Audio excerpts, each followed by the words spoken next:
Hi there, my name's Simon Drew, and welcome to the Practical Stoic Podcast, where I give you practical Stoic advice for modern times. You can support the show by going to patreon.com/Simon Drew. I also do one-on-one mindset coaching, and you can book in your first free consultation by going to risetothegoodlife.com/coaching. On Facebook, you can join my group, the Practical Stoic Mastermind. But for now, enjoy this episode. Hi there, my name's Simon Drew, and welcome to the Practical Stoic Podcast. You know, through Stoicism, we're encouraged to really look deeper into the mindsets that we adopt throughout our lives. The mindset with which we view events and circumstances will to a large extent determine the satisfaction and fulfillment that we feel as we go from day to day. Bad things will always happen. But Stoicism teaches us that whether an event is good or bad is actually determined by our perceptions of that event. Epictetus taught the following, quote, "Things themselves don't hurt or hinder us, nor do other people. How we view these things is another matter. It is our attitudes and reactions that give us trouble. We cannot choose our external circumstances, but we can always choose how we respond to them." End quote. Now, the reason why I wanted to share that quote and the reason why I wanted to talk about this subject today is because last week, Danny Vega, one of my distinguished podcast guests, posted a video in our Facebook group. And the video was of his son, Desmond, explaining the way that he viewed bad events and mean people.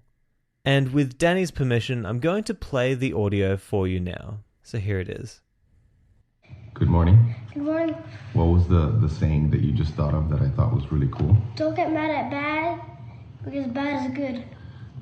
Don't get mad at bad because bad is good? It makes you, like... So explain that. So, like, if someone does something good to you, it's good.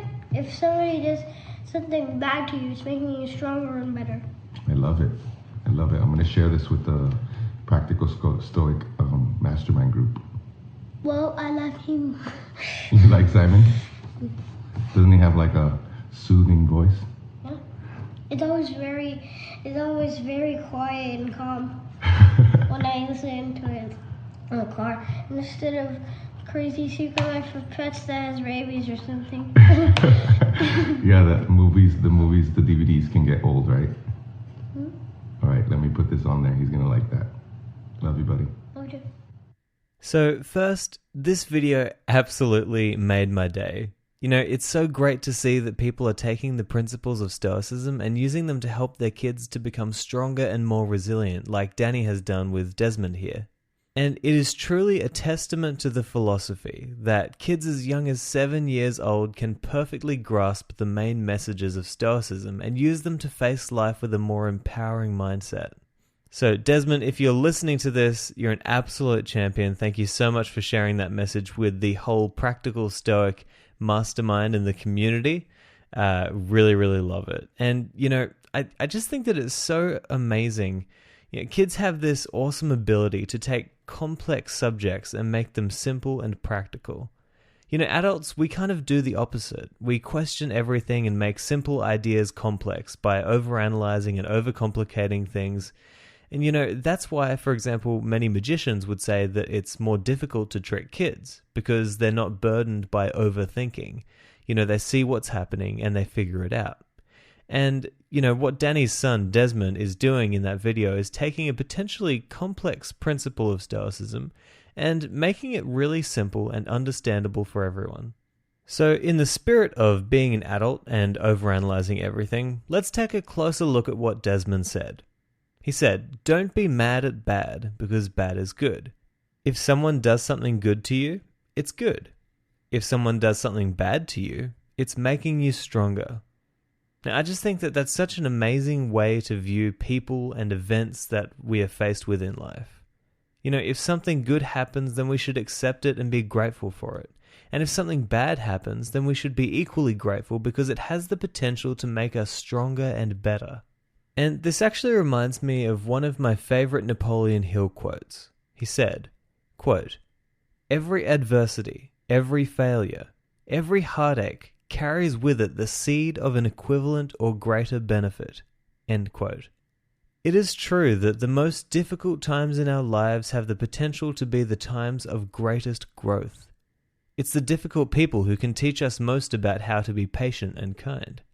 It's only when we push the body and mind to their limits that we truly see physical and mental growth.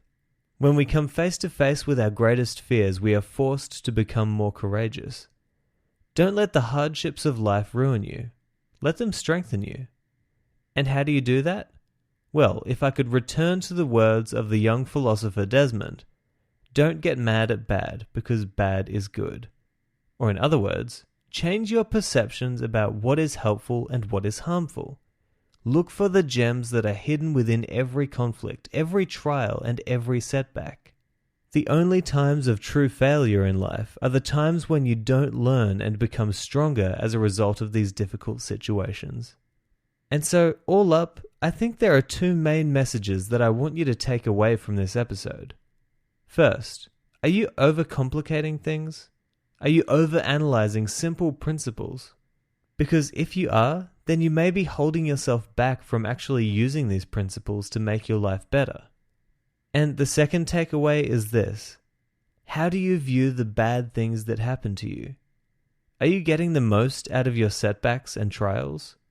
Do you learn from your interactions with negative people? Or do you just get mad and negative in return? Remember that bad is often good, and we only see that when we change our perceptions and start to look for the good within the bad. I'll talk to you next time, but until then, I hope that this episode has helped you on your rise to the good life. Ciao. Thank you so much for listening to this episode of the Practical Stoic Podcast. I hope it's been valuable for you, and if you'd like to support the show, then you can go to patreon.com/Simon Drew. If you'd like to try mindset coaching with me, then you can book your first free consultation by going to risetothegoodlife.com/coaching. To join the community, just go to Facebook and search for the Practical Stoic Mastermind. The links to all of these places are included in the show notes, but for now, this is Simon Drew signing out.